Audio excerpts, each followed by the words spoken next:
Good morning.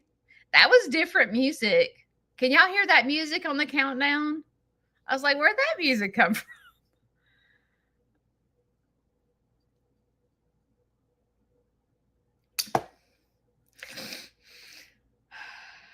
I feel like I just need to do some breathing exercises before we get started. Okay, I need to go to Facebook because I'm trying to make a decision. I need to see how many people watch me live. Oh, I was supposed to go live on TikTok too. Okay, there's only 2 people on Facebook. So we're doing an instrument? No, we're doing an experiment, not an instrument, to see how many people on YouTube versus Facebook watch me live. And the reason I say that is just because as things change in my life and I'm no longer open to the public, I have to figure out how to stay afloat, right?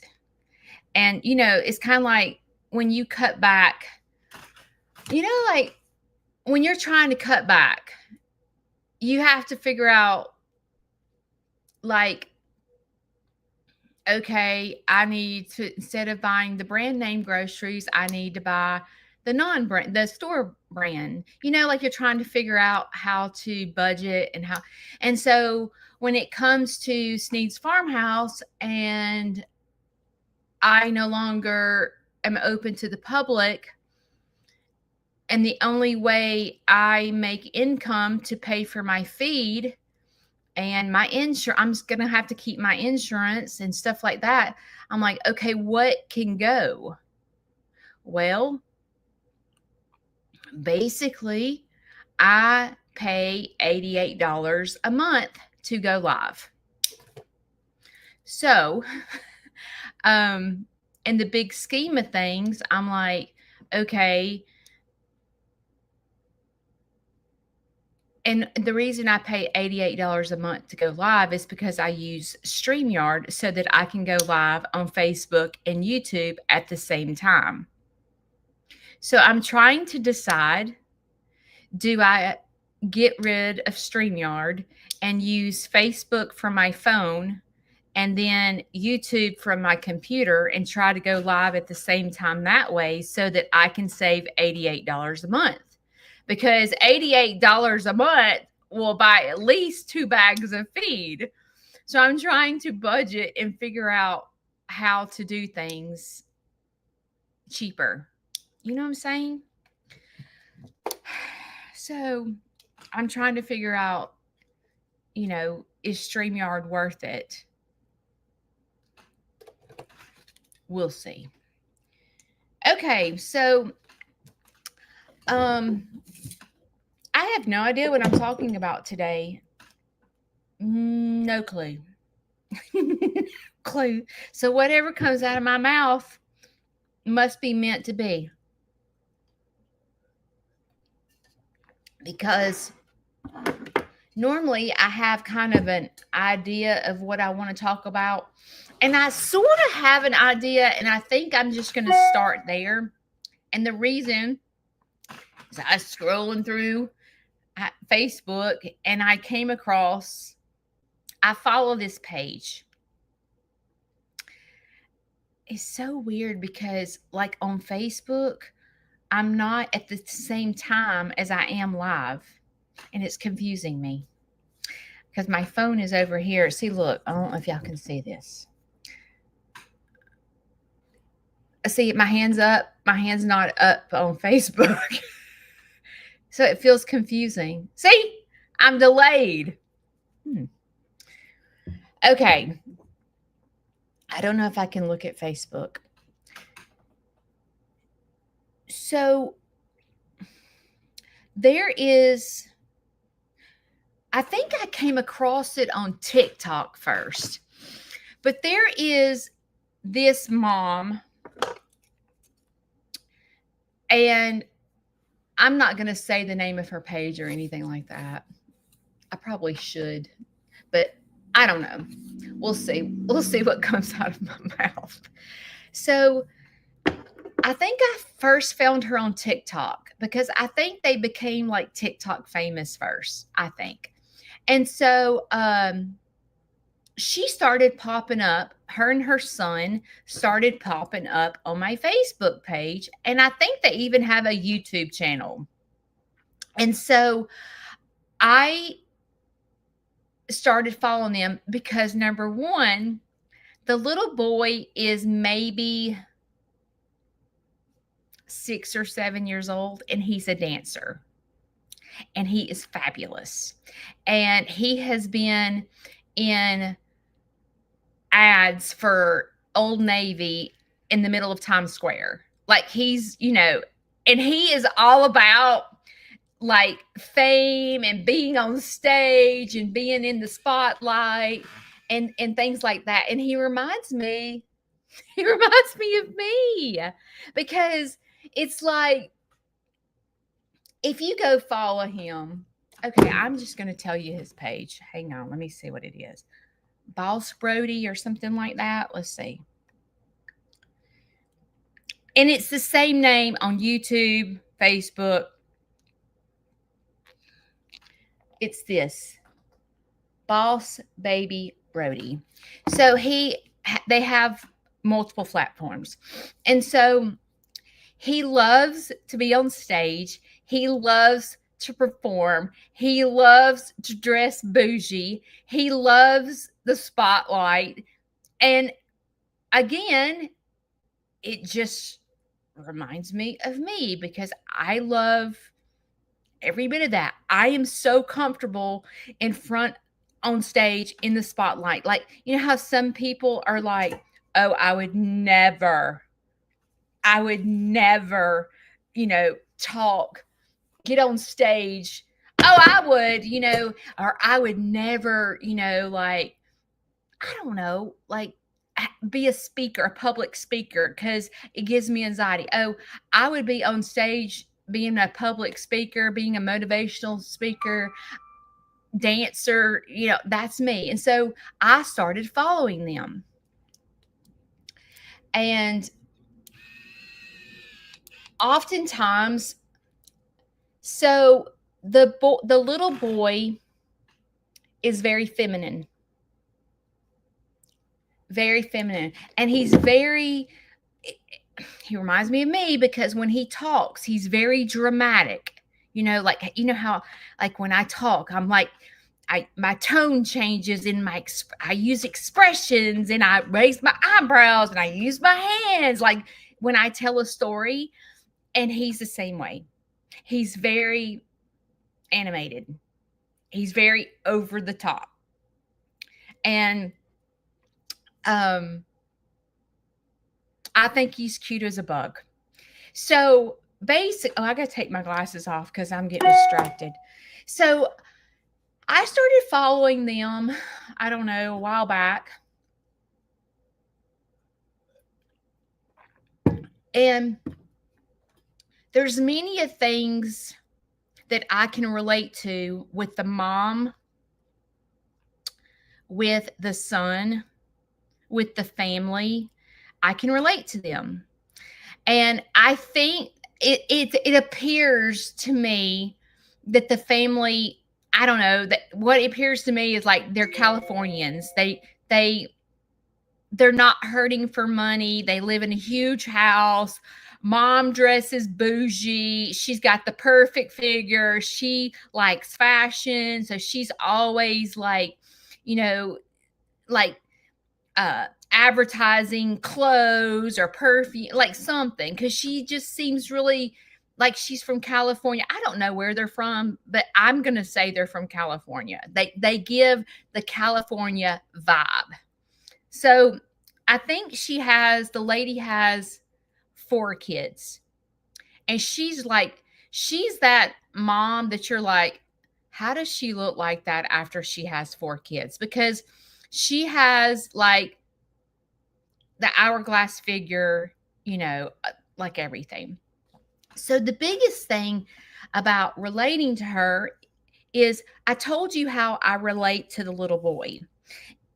And how I relate to the mom is the son is feminine. And so me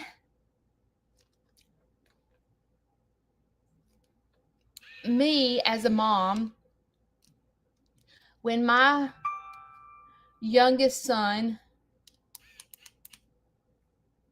was young, he wasn't over the top like that because he didn't dance or anything like that, but he was the type of boy that he was the total opposite of my I have a son and a stepson, but I call him my son because I raised him. So the other two were total opposites from him. And so as I look at this mom and I'm like, I'm seeing how she's dealing with it. Because for me, as a mom of a feminine son, I kept thinking something was wrong with him because he couldn't do, like, he played baseball and he was good at baseball, but he didn't really like get into it. And then, like, I was trying to find his place in the world. I was trying to get him, as a mom, you're trying to get your kids plugged into something. Like, you're trying to see what their talents are and you're trying to figure out what they're good at. So, usually, the first thing you do is you put them in football and baseball or soccer or something like that, or basketball. So, that's what I did. I put my oldest son in baseball, my stepson was in baseball, and I had him in baseball, and he did like it. He did, and he was good. It just wasn't his thing, though. It just, and it wasn't my oldest son's thing. I was trying to find my oldest son's talent and my younger son's talent. My stepson stuck with baseball. He played baseball throughout middle school, throughout high school, and my kids did not do that. So I, as a parent, was trying to find their place in the world. Quickly, I learned that my oldest son started doing motocross. And so he was very talented. He won every time he raced, he placed. He was like phenomenal. And as a matter of fact, he didn't just race motocross, but he also raced BMX bikes.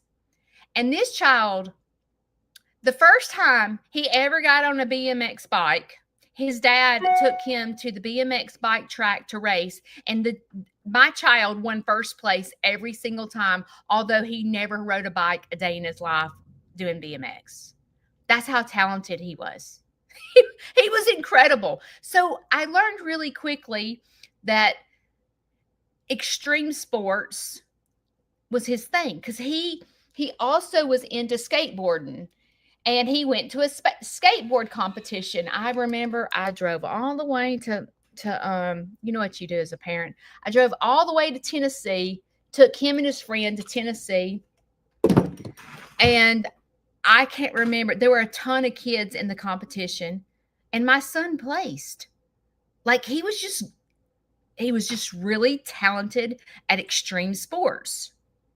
So we kept him in extreme sports. But my other son, I was trying him in everything. I put him in karate, and he got all the way up to, and he went to the karate competition. The first time he went to competition, he won like 3 trophies. One was at first place, and I was like, this is it. He's the karate person. He's won all these trophies, all these awards. He got all the way up to brown belt. Okay. The next belt was black belt. And he's like, I don't want to do this anymore. And I'm like, you're almost a black belt. I don't want to do it. And I'm like, I spent all this money and after school karate, all this money in competitions, and now you don't want to do it. But he was trying to find his place. And he realized at the end of karate that karate wasn't his thing. So then what do? I'm like, okay, maybe he likes motocross too. So I went out and I bought him. Now, he's not the type, he was the type of kid, it took him forever to learn how to ride a bike. Like my other two kids hopped on the bike and they were gone. And my other son was just like, I don't know. He just couldn't ride a bike. And I was like, what is wrong? Like, why can't he ride a bike? And my other two sons would like be outside the backyard climbing trees. And my youngest son couldn't climb trees. And I was like, is there something wrong with his legs? Like, why can't he climb a tree? And I took him to the doctor because he also is very flat footed. So when his feet are together, his knees are in front of each other. That's how flat-footed he is. And I kept thinking he can't ride a bike, he can't climb a tree because there's something wrong with his legs. So I took him to the orthopedic and I said, something's not right. Like, he cannot do anything that my other kids can do. And I don't know what's wrong. Like, he can't keep up. And so the doctor looked at his feet and I said, is it his legs? Because like I said, when his feet are well, I can't show you. When his feet are together, his knees are in front of each other. And I was like, something's wrong with his legs, because he would complain sometimes of his legs hurting. So I took him to Children's, took him to the orthopedic. They began to run tests on him. And I'm like, oh my gosh, we're not going to be able, something's wrong with his legs. He's not going to be able to live upstairs. And when we moved, we kept him on the first level because we were worried about him walking up steps because of his legs. After all these tests, they sent us to Iowa, okay, to have a biopsy. Me and him flew to Iowa. We stayed in Iowa in the hospital, I think a couple of days. I can't remember how long it was, but they did a biopsy to see, what was wrong. And to make a long story short, after having the trip to Iowa, there was nothing wrong with his legs. I'm like, dude, look at him. There's nothing wrong. So then they put him in orthopedics, like shoes, to try to correct his. I don't know if I don't know what he looks like today because I've never really paid attention to his legs. But he's always had issues. So I then go, okay, well, baseball is not his thing. But I had him in basketball. I had him in soccer. I'm trying everything. I put him in karate. And so the next step was ice skating. I'll put him in ice skating. He's going to be good at this. So I made his other brother do it with him. And every Tuesday we went to the ice skating rink. And both my kids, I don't know, like, it was the funniest thing ever because neither one of my kids can ice skate. It was like, oh gosh, they're a train wreck. They don't know what they're doing. So needless to say, ice skating failed. And I said, I cannot figure out what this kid's good at. Like, he's smart as a whip. He can't draw. I mean, I just couldn't figure out what his talent was. And I sit here and watch this mom, and her son's like 7 years old. And I wonder, I don't know the history, but I'm wondering in my head, like, did she put him in baseball and did she put him in football? Because I'm sure he failed at that because he's very artistic. And it's funny because as a parent, the first thing we do is we think, oh, I need to put my kids in sports. They need to learn how to fail. They need to learn how to win. They need to learn teammanship. They need to learn how to get along with others. Like we think as a parent, I think we think this. Maybe y'all are not like me, but the first reaction when you have children is to put them in a sport. You don't think about necessarily putting them in arts like drawing, things like that, unless they show an artistic talent early in life. Like maybe your 2-year-old has always sung or something like that. And then you're like, oh, they love to sing. Like my son never did that until he got a little older. But then, and I think about this lady, and I watched this little 6-year-old, I think he's 6, I don't know. And I'm like, okay, he's showing talent at a young age where I didn't have that. My son didn't do that. And so she, as a mom and a dad, accept this little boy for who he is. They don't say, no, son, you can't wear this girl outfit. If that's what the little boy wants to wear, they let him do it. Me as a mom. So I remember at my kid's whole life, like when my oldest son and my stepson would have spend the night parties. Okay. Like when people would come and spend the night. My kids' friends would ask my son, is your brother gay? And I remember my 2 kids coming up to me going, Mom, is Vanson gay? And I'm like, no. And they're like, well, my friends keep asking me if he's gay. I'm like, no. And so my kids would take up for him and go, he's not gay. And then my kids would get mad at their friends because everybody was asking. And it was because Vanson he was a type of kid. Not only could I not find his talent at a young age, he wanted to hang out with girls. And when there was a spend the night party,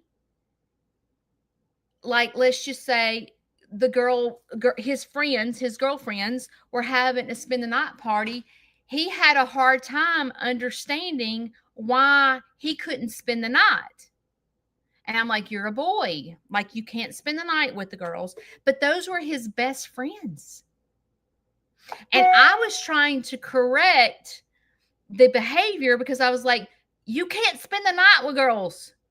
You have to hang out with boys. And he would be like, and he would try to, and he did have guy friends. He did. And he would go spend the night with them.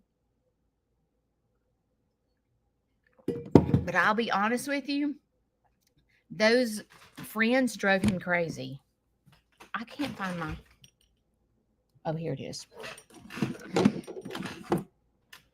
He got along with girls better than boys.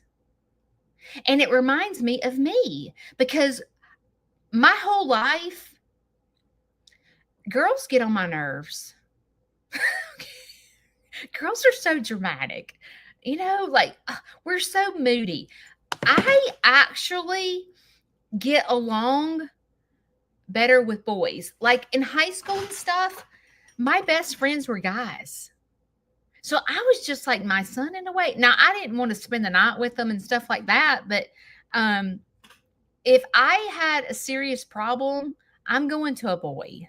I'm not going to a girl. So at a young age, my son was having a hard time understanding, like, these are my best friends and I can't spend the night with them, or this is my best friend and I can't go over to their house, you know?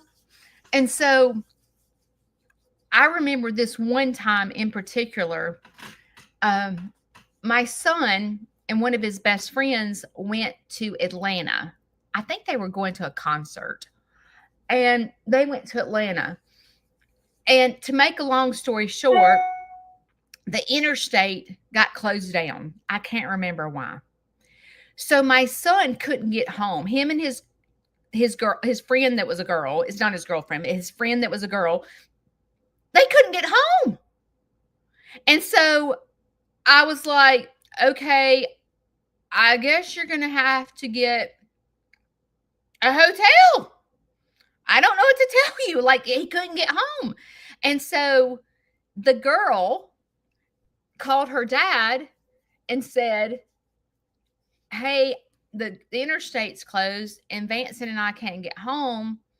And we're just going to get a hotel room and Vanson's mom's going to pay for it. And you can imagine what this father said. Oh, no, you are not getting a hotel room with a boy.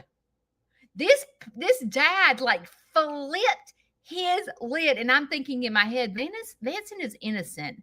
Vanson is not gonna hurt her, or, and Vance is over there going, her dad is like flipping his lid, Bob. And I'm like, it's because you're a boy. And he's like, what am I going to do? And so that dad hated Vanson because of that. As a matter of fact, I think I remember like the dad like drove and like, because he was like, my daughter is not sleeping in a hotel with a boy. And I get it. Like, I was getting it. But as I knew my son, and I knew my son was not going to harm this little girl. But anyway, and so it didn't. So as I sit here and watch this mom, and she allows this son to be himself, I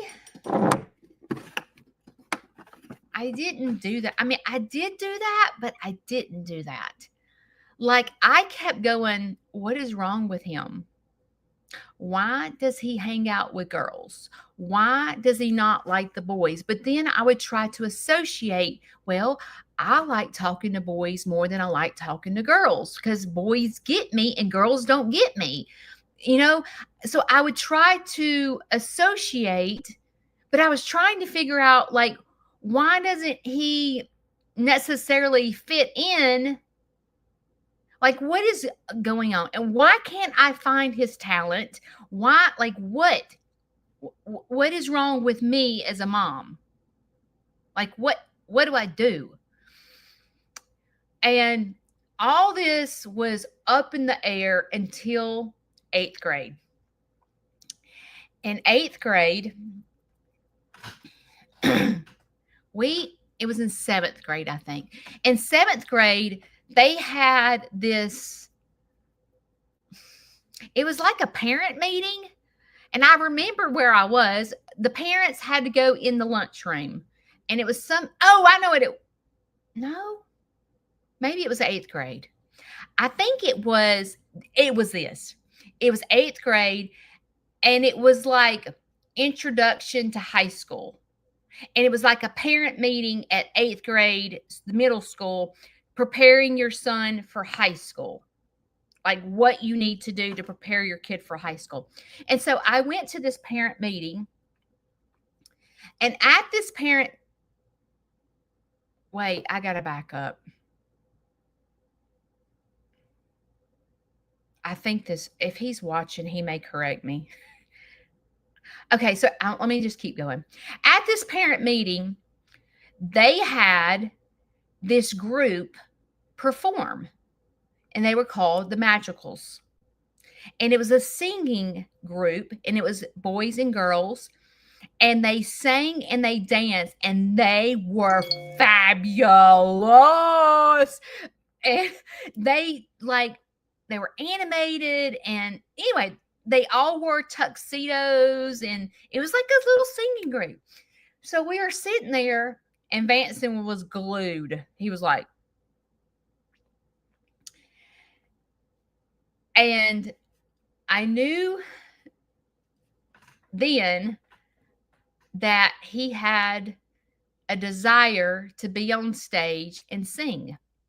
Well, that 8th grade year, I think I've told this story before a little bit, but that 8th grade year, he said, "Mother, I'm in a play. I'm going to try out for a play." Okay. And he when he tried out, he got the lead part. And he was like, "Mom, I'm going to be singing solos in the play." And I'm thinking in my head, "This child can't sing. Like, what the heck? He's going to embarrass himself," is what I was thinking in my head. And I was thinking, because he's never, where the little boy on Brody, the little boy, he knows at a young age he likes to be, he likes to perform, he likes to dance. And my son didn't do that because I didn't know to put him in arts. I was putting him in everything but arts. Okay. And so he gets the part. He's so excited. He's in his room studying his play like crazy. And I'm like, he is so into this. And so then um it's the day of the play. And I'm thinking, I've never heard my son sing. It's not like my son's walking around the house singing where I would go, ding ding, he has a talent. I would I I've never heard him sing out loud. Okay. So when I find that he's fixing to do a solo in front of a whole audience, I'm thinking, this is gonna be a this is gonna be a train wreck. The boy's never sang in his life. So me, my husband, Vanson's dad, my ex-husband's whole entire family were all there sitting in the audience.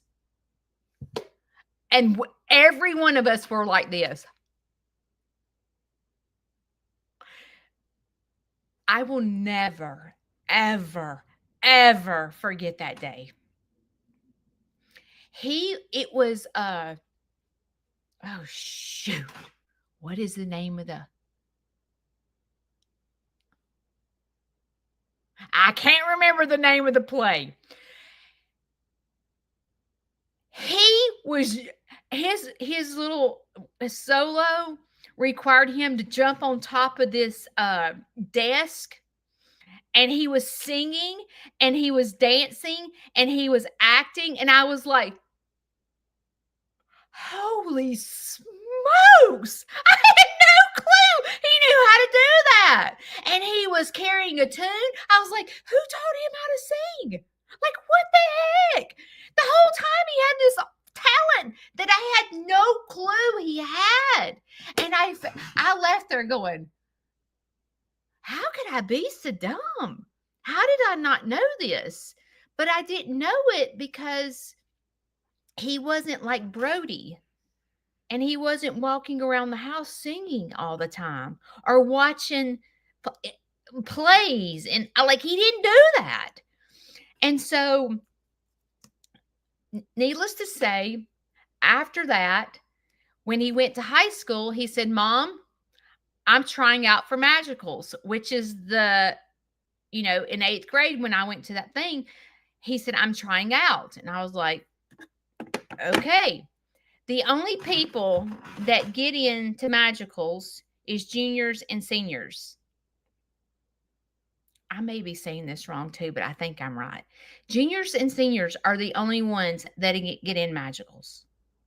My son got in before I think he's a freshman. He was the first one to ever get in the magicals being a freshman in high school. And I was like, this dude rocks that. That's my kid, like I was like, wow. And so, and then he signs up for theater. And the first time I saw him on stage in high school, I was like, this is his talent. I didn't figure it out till 8th grade. But my son is phenomenal on stage.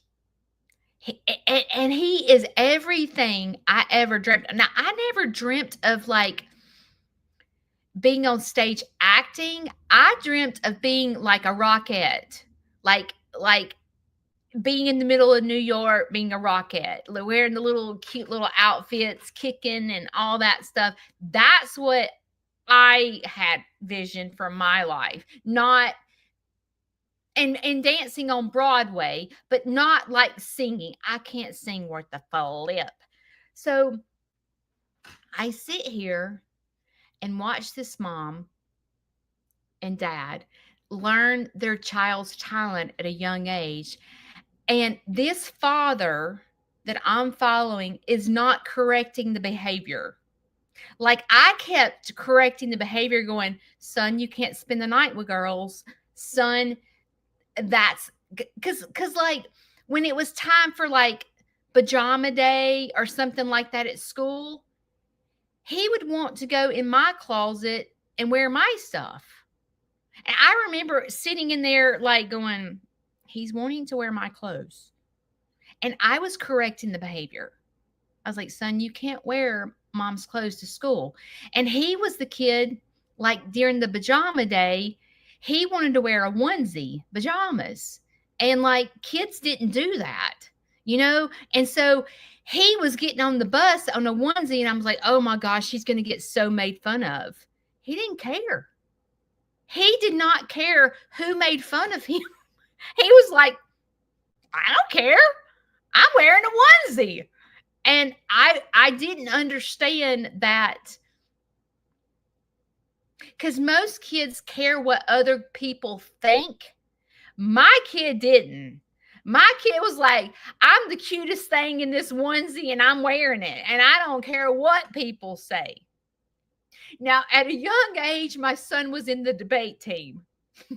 My son can debate good.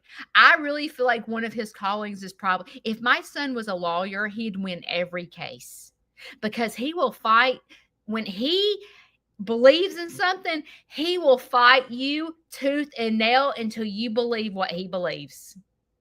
He will stay on you. He is a big debater. Big time. And when he believes in something, he is very passionate and serious about what he believes in. But I kept correcting everything because I didn't understand. At a young age, I wondered if my son was gay. And I remember me and my husband at the time, I remember us sitting down going, okay, what are we going to do if he tells us he's gay? What are you going to do? Are you going to be disappointed? And I was like, I'm not. I know he's gay. I've watched him, and I am going to accept him. But I never said anything out loud because I wasn't going to ask my son if he was gay. He's a kid, right? I'm just going to go with the flow. And I kept correcting the behavior. No, son, you cannot spend the night with girls. No, son, you whatever. I kept correcting it. No, you can't wear these clothes. No, you can't do that. People, because I would say people are going to make fun of you if you wear this onesie and you get on the bus. You're going to get made fun of. And he would be like, Mom, I don't care. And I'm like, you're going to care when everybody on the bus is laughing at you. And he would like, I don't care. And I'm like, but I kept worrying. I kept wanting to protect him from being made fun of, because I knew people were asking questions behind his back to my kids and to my other sons. And so I kept correcting. But as I sit here and watch Brody's parents, and I watch the dad go, this is my kid. If he wants to wear this, let him wear it. If he wants to dance, let him dance. If he wants to wear pink, let him wear pink. If he wants whatever, they totally accept him for where he is. So this mom, being the proud mom that she is, started a TikTok, YouTube, Facebook page, and all this stuff because she's proud of the son that she has. I'm sure her other kids are totally different from Brody. You can see it in the when she posts about them. But you can see that there's acceptance. I also can relate to her with being a creator because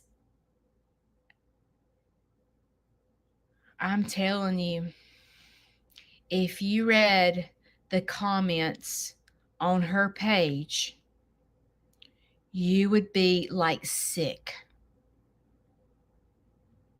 Because these grown adults are telling her she's a piece of crap mom. He's a piece of crap dad. The boy can't dance. The boy has no right wearing, you shouldn't allow your boy to wear pink, or you shouldn't allow him to dance like that, or like he can't dance. Like it is horrible. The comments. And what I admire about this mom as a creator is she doesn't fight with them. Because in her brain as a creator, because I've been through it, I have been through people ripping me a new one multiple times. People are so ugly to me. And me, in my ways, I kind of want to fire back. And I'm sure this mom does too. But she just sits back and says, I have to pay for my.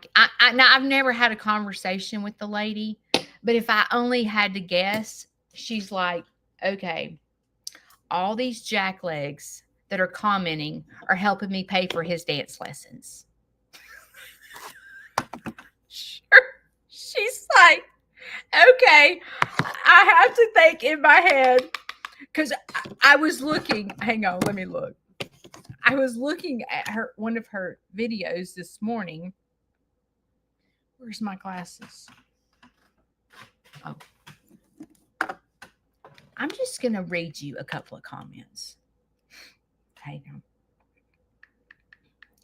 on. Okay, the little kid is at a dance party. Okay?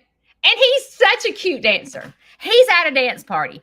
As a creator, when you video something, like you're not, you just think your son's cute dancing because he's got a cute little outfit on and he's dancing and he's on the stage and you're videoing just like me. Oh, my cow's pregnant. I'm going to video it. Oh my gosh, I'm so excited. And then there is 549 comments. Okay?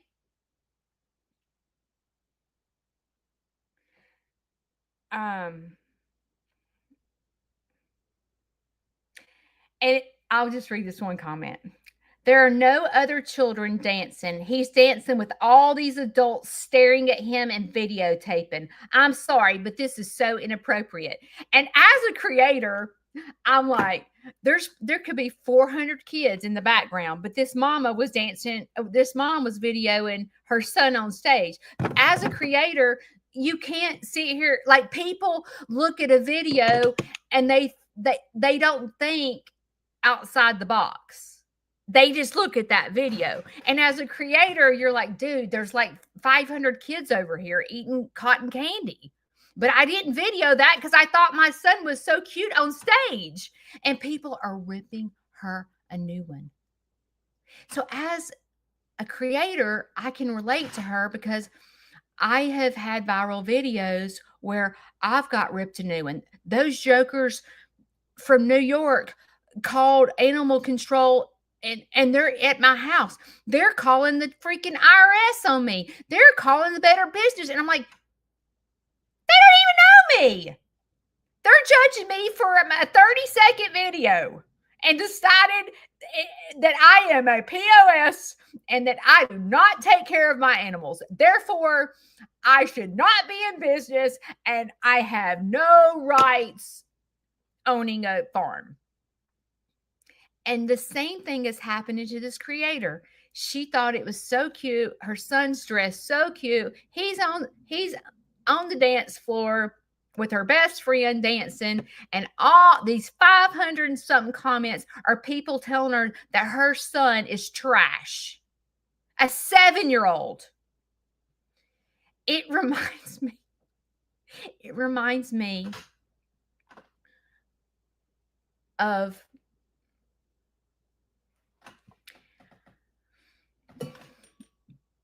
I don't know why, but when I first met Ellie and Megan, I didn't realize I when I first found Lester, I didn't realize Longhorn Lester and I'm a Survivor were the same person. I didn't realize because it kept popping, all these videos kept popping up. I'm like, who's this? And I didn't even know that Jake and Brianna were Lester's niece and nephew. I didn't know Ellie. They were just popping up on my page, and I'm like, who is this? And I didn't. It was Kayla that said, Judy, let me explain. These are the Morrows. This is Lester. This is how it happened. This is his nephew. This is his dad. This is his mom. And they're all creators. I'm like, wow, that's neat. And so I began to start following Ellie, the son, and Megan. And I was watching people telling me he was lazy. And I was like, this guy is 20 years old, and these grown adults are on his page telling him he's lazy. Like, what the heck? And then when I met Ellie and Megan for the first time, I'm here to tell you right this minute. I'm here to tell you right this minute. I mean, I'm going to say I was around them 30 minutes. Ellie is the nicest guy, the most respectful. He's soft spoken. He loves the Lord. He is the sweetest, most kindest young kid I know. And when I get on his page and I see all these grown adults ripping him a new one, mom, not that I'm his mama, but Mama Bear comes out. I want to rip them a new one because I'm like, and I've talked about this, but I'm like, he's 20. I mean, he's in his 20s. What were you doing in your 20s? You know, like he has figured he's a creator. He can stay home. He makes money being a creator. He can sleep till noon because he chose the career path that he chose. Don't hate on him because he can sleep till 12 o'clock if he wants to and play games all night. He chose this path. His dad helped him. His dad, how awesome Lester is to go, hey, I'm a creator. I'm going to protect my whole family. And I'm going to tell all these followers to follow my dad and follow my mom and follow my son and follow my nephew and follow my niece. And Lester brought his whole family together. So as a creator, I am not his mama, but I would be his mama in a 0.2 seconds. And when I see someone come after him, Mama Bear comes out. I can't help it. I can't help it. But back to my story is I can relate to this mom with having a son that's feminine. I can relate to this mom having a son with artistic talents. I can relate to this mom for being a creator. I can relate to this mom for getting like beat up. I can relate to her in so many ways, but I couldn't relate to her and the fact that they learned from an early age her son's talent and they're letting him be himself. And I think it's awesome. I think let him be who he is. The kid has got talent. The kid loves his life. And I'm sure this kid doesn't know what all these adults are saying about him. And I think in my head, I can relate to her. Now, Brody's young, and he doesn't say he's gay. You know, he's young. He has girlfriends, you know, and he may not be gay. He may just be feminine and, you know, I mean, he might not be gay. But I can relate to her in the sense of so many people judge people that are not like them. And that's where Sneed's Farmhouse comes into play, because I have a son that's different. And back when I was in school, if you said you were gay out loud, you got the crap beat out of you. And I know that a lot of people that are religious, they flip out on homosexuality. They feel like they have to have a voice and they have to stand up for God or whatever and say, you are going to hell. Don't allow that in your house. Like they flip out. And I watch my son that grew up in church, my son that went to church camp every single year. I've watched my son that was the type of kid that quoted scripture on Facebook when he was young. He quoted scripture. I've watched my son run from Christianity because all these Christians are screaming and hollering at his friends and at him. I've watched, it's the saddest thing as a parent, watching my son run from Christianity instead of running towards it because all these people are screaming at him. Mama Bear comes out. And you know what it does?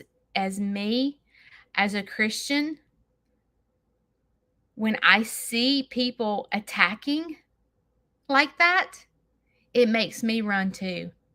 It makes me not want to go to church. It makes me not want to associate with other people that are called Christians. It makes me want to be in my own little world of Christianity. Does that mean that I totally agree with homosexuality? No, I don't understand. I don't understand.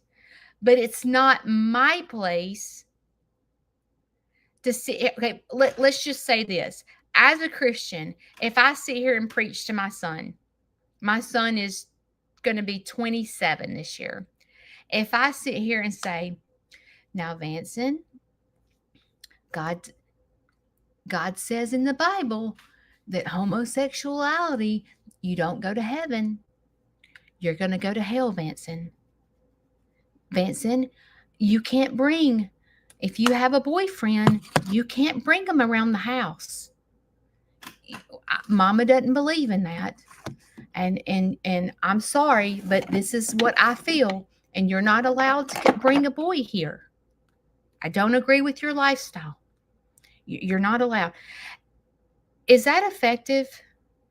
Do you think Vanson's going, oh, Mom, I had no clue that the Bible says I'm going to hell. Thanks for telling me. I'll stop. Do you think for a second that if I begin to go to church and preach to him and tell him that he's going to hell, do you think he's going to turn his life around? Do you think that I'm powerful enough to preach to him and suddenly he's going to change his life and get healed and go to heaven? I, as a parent, choose to let God convict and not Judy. I personally am not powerful enough, nor do I understand enough to be able to correct any behavior like that. And the reason is because I have my own crap. I have my own sin. And what if my son came to me and said, hey, Mom, listen,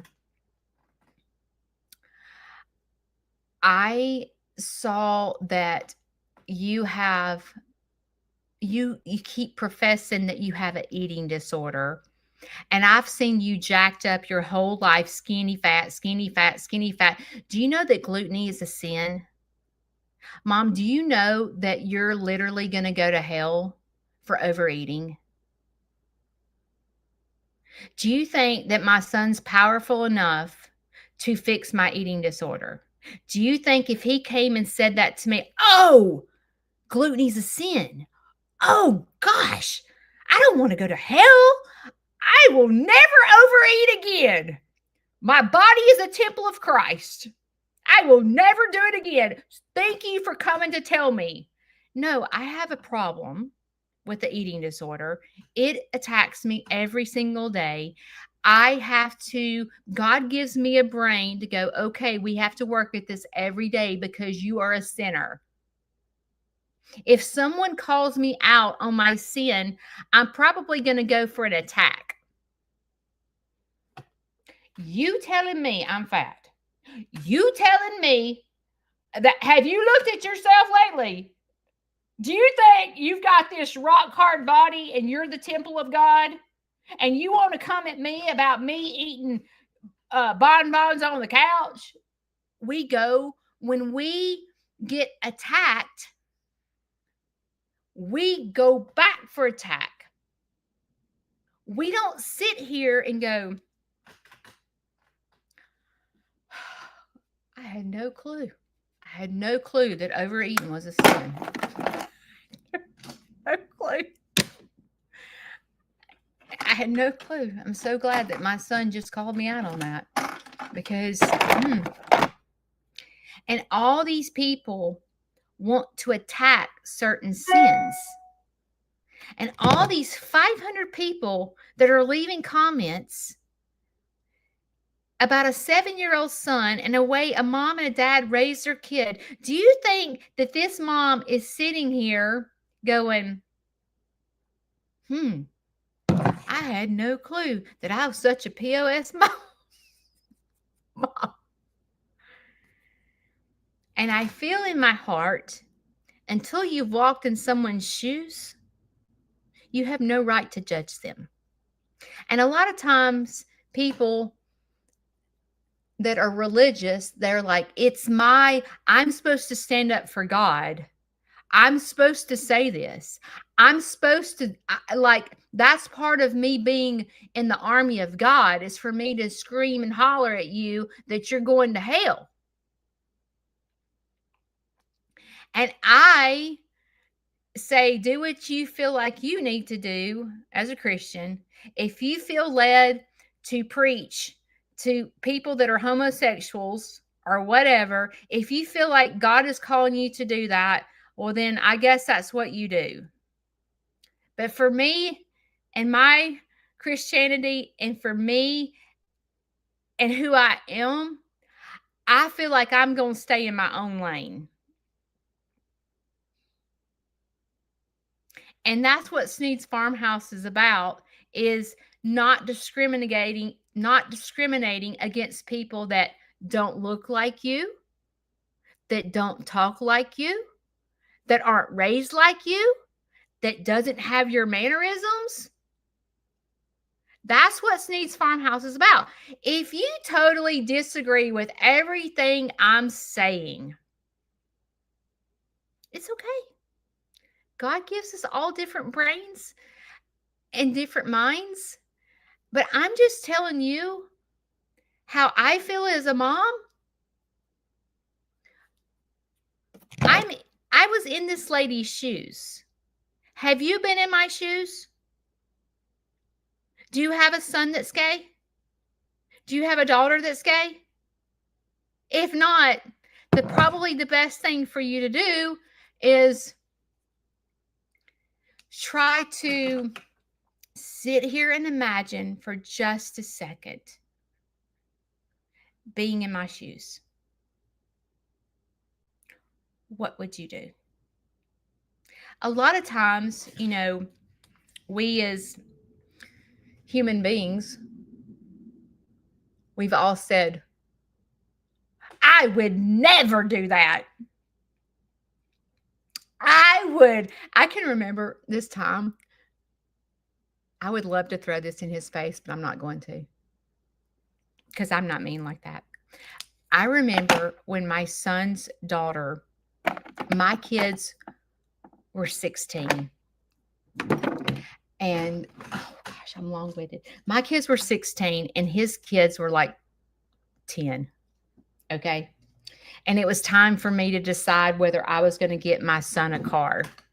And I bought my kids cars at 16. And my brother, with a 10-year-old, is going, I will not buy my kids a car at 16. And I remember saying, well, Mom bought you a car at 16. I'm not buying my kids a car at 16. I'm not doing it. Okay. And in my head, I was like, okay, whatever. And I just got off I didn't correct him. I didn't go, you are so dumb. You about as dumb as they come because your kid's 10 and my kid's 16. Wait till you get your kid 16 and then come back and tell me you didn't buy her a car. That's what I was thinking in my head. But I didn't say that to him. I just said, oh, okay. Okay. And I got off the phone, and I'm not going to lie, I made fun of him. I'm like, my brother is about as dumb as they come. If he thinks that his kid ain't driving at 16. And she's now 21. Did she get a car at 16? Yes, she got a car. And I wanted to call him up and go, I thought you said she wasn't getting her a car at 16. Remember how trashy Mom was? You said Mom wasn't right for giving us a car at 16. Remember that? But I didn't do that. I just sat back with. And the fact is, the point that I'm trying to prove is you can't say to someone, I will never do that. If I had a kid that was gay, I would never accept him. I would kick, because I know parents that kick their children out of the house for being gay. And I just don't ever say I would never do that. Don't ever say that. Because you don't know until you've walked in their shoes. It doesn't mean that if you have a kid that you've kicked out because they're gay. I've not walked in your shoes. I haven't been with you since you were raised. I don't know what your triggers are. I don't know what your PTSD is. I don't know what your beliefs are. You do the very best you can do with what you have and what the way you've been raised, and you firmly believe a certain way. And I don't judge you for kicking your kid out for being gay. I don't judge you for it. But for me, and the way I raise my kids and the love I have for my kids, I would never be able to do that. I don't care what my kids have done. They could rob a bank and they're still my children. and you don't know what you would do until you've been where they are. And you could sit here and go, I said that I would never accept someone that's gay. And then all of a sudden, your grandkid's gay.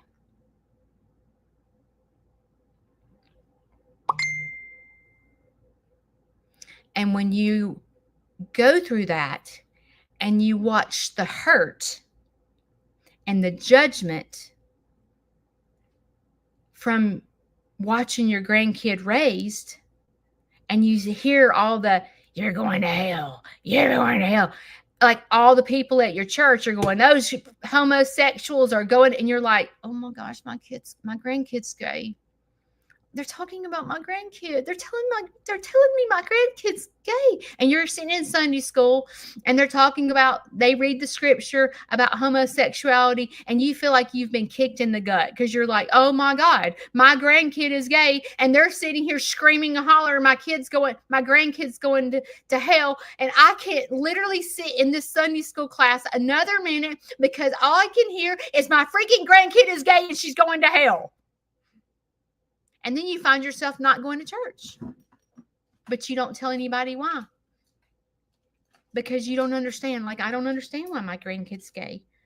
But I can't stand here and sit it and hear it. And I already know what the Bible says. I don't need my Sunday schools class screaming and hollering that gay people are not allowed to this church. So now you're telling me my grandkid can't come to church? How is she supposed to find God? If I can't bring my daughter and her girlfriend, my granddaughter and her girlfriend to the sanctuary, how is she supposed to know what's happening? And suddenly, as a grandparent, you're like, okay, I've not been in Aunt Judy's shoes because I've never had a son that's gay or a daughter that's gay, but I have had a grandkid that's gay.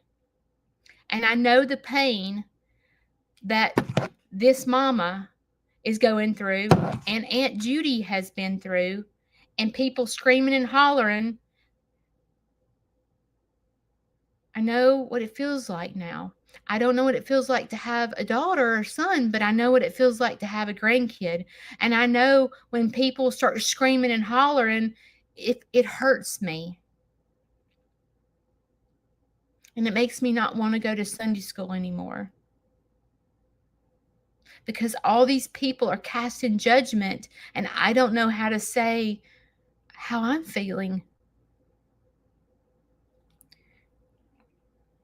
This mom on social media, I'm long-winded today, sorry. You remember in the beginning of this conversation, I said I have no idea what I'm going to talk about today? And then it's like I start talking, it's like I had planned this whole thing.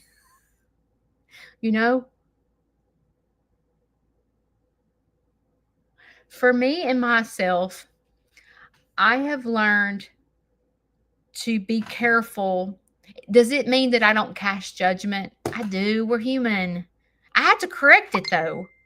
I'm like, okay, this person's like this and I don't understand it. And I just need to shut my mouth and stay in my own lane and let them figure out their own life.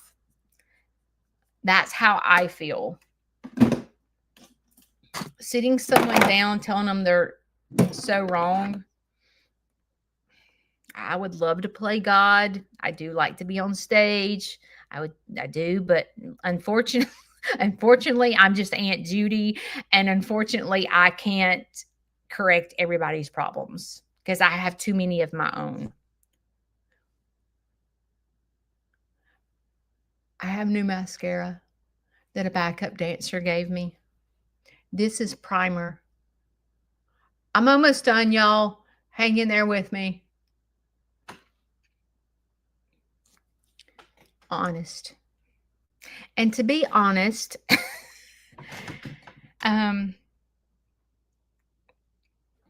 what do I want you to gain out of this?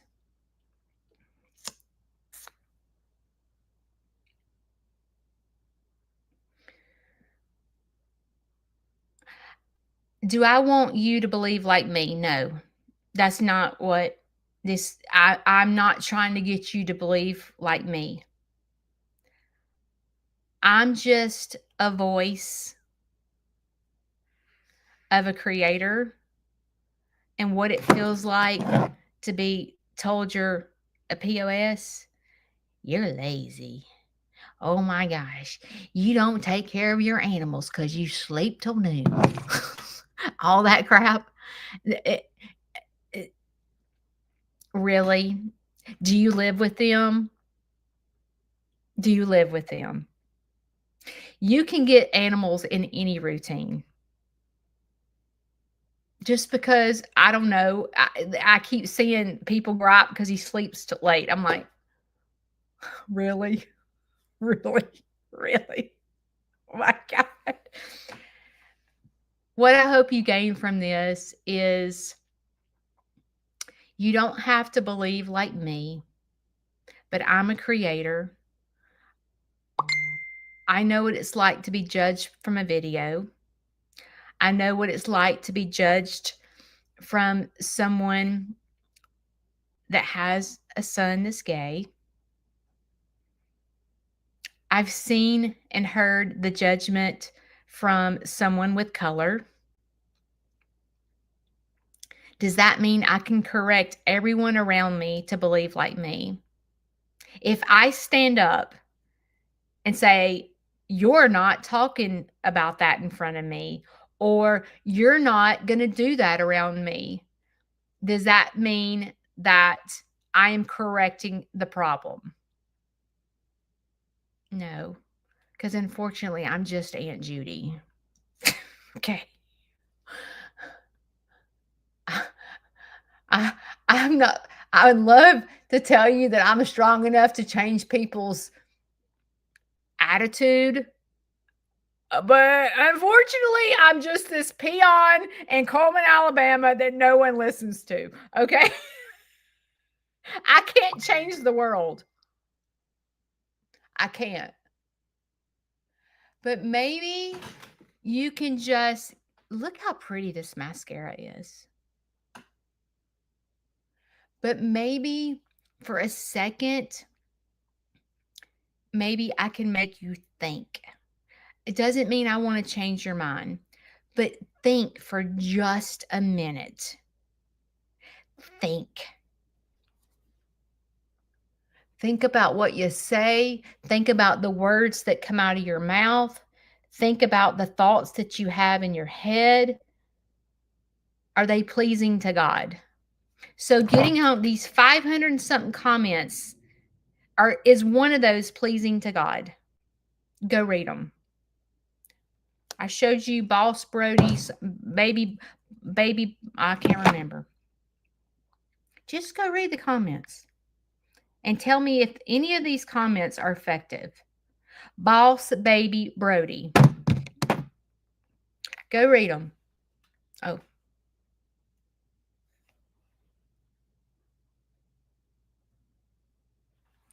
Tell me if any of those comments are pleasing to God.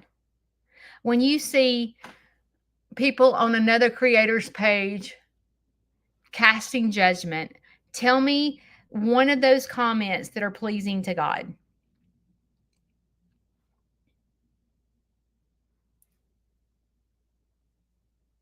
Think about the words that come out of your mouth.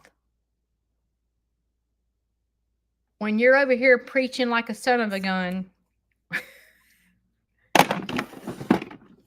are those words that are coming out of your mouth pleasing to God? If God was standing right here, would he go, Mr. Baby Boss, you're going to hell. You're straight up going to hell because you're allowing your kid to wear pink.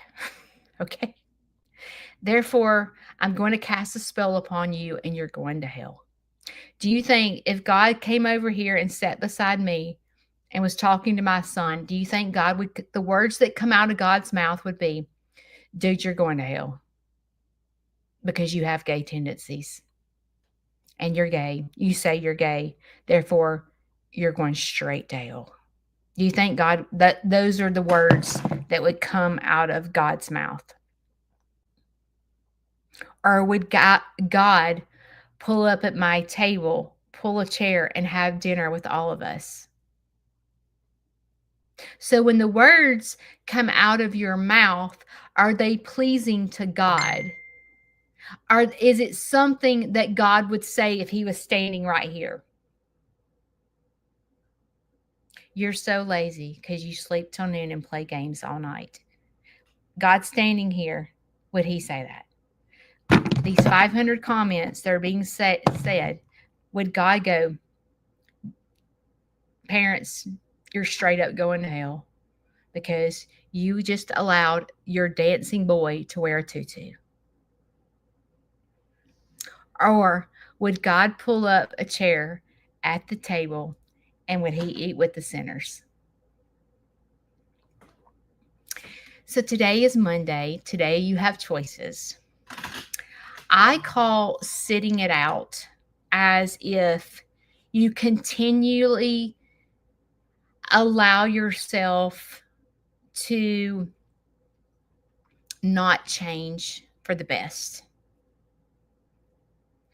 Just because you don't say anything doesn't mean you approve. But when your brain starts sitting it out and starts going, oh, they're trash. Ooh, that sickening judgment thing in your head. Being the best version of yourself is stopping your conviction in your head of other people and go, hey, have you walked in their shoes? That judgment that's in your head, have you walked in their shoes? If the answer is no, then probably you should shut your trap because you're walking in someone else's lane. And you can't dance when you're in somebody else's business. When you dance, when you get up and you're the best version of yourself and you are dancing, other people are noticing. Their eyes are upon you. Wow. Have you noticed that Becky gets up every single day and she makes sure that we're all taken care of? Do you notice that she's the one that's over here cooking for us? Do you notice that she's the first person we call when there's problems? Have you noticed? You know what I'm saying? People notice. They may not say anything, but they notice. And that's being the best version of yourself. That is getting up and dancing and not feeling sorry for yourself and pushing forward. Get out of people's business. And you know what business you need to be in? Your own, because you have to fix yourself. All the crap you hate about yourself, you have to fix you and quit trying to fix Brody, Ellie, Aunt Judy. I don't know who else, your sister, your brother, your niece, your nephew. Quit trying to fix everybody else. Quit telling them they're wrong and fix you. Because believe it or not, words mean nothing. Actions mean everything.